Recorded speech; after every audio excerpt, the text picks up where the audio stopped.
Hi, everyone. This is Selena Belisle, the founder at CE Institute, and I'm also one of the myofascial release instructors here at this school. Now, we usually teach CE credit for licensed massage therapists, registered nurses, cosmetologists, anestheticians, and so forth. But today we're just going to show you what skin rolling looks like with myofascial release bodywork. When you're practicing myofascial release, it's almost like peeling an onion, and you're going to work from superficial to deep. There's three different types of fascia within the body, distinct types of fascia. You have superficial fascia, which is right below the skin and right above myofascia. Myofascia is actually deeper. It surrounds and connects all musculoskeletal fibers.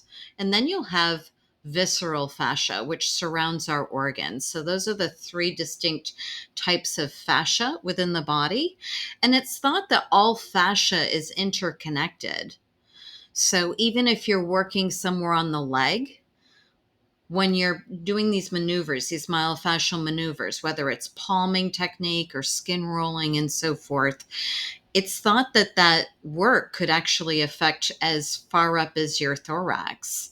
So when you're pulling, I'm going to show you a demonstration of skin rolling on the back.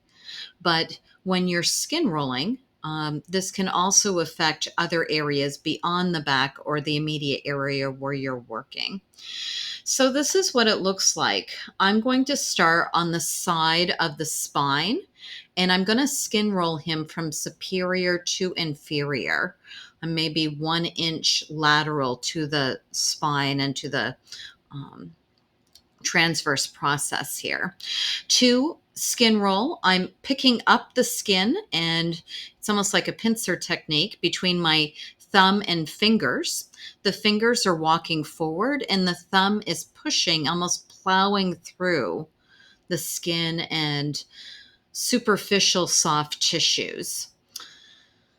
I'm going to continue to walk. The skin is usually a little looser in the upper back and becomes tighter and more restrictive, including the superficial fascia.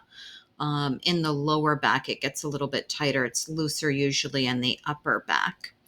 Now that I've done both sides of the body, I'm going to put one hand on the right hand of the spine, the second hand on the left hand of the spine, and I'm going to do both sides of the spine at the same time. Wonderful way to open up the back and start your myofascial release body work. We do teach myofascial release classes here at the school. If you're interested in training in myofascial release, you'll find that in our menu tab, and there's many different options available for you. If you want other tips for body work and massage, we do have the YouTube channel where you're watching this video right now, where you can subscribe and watch more free videos. We have a Facebook page that also we publish and give notices when we have new content out, as well as our Instagram account and our Twitter account.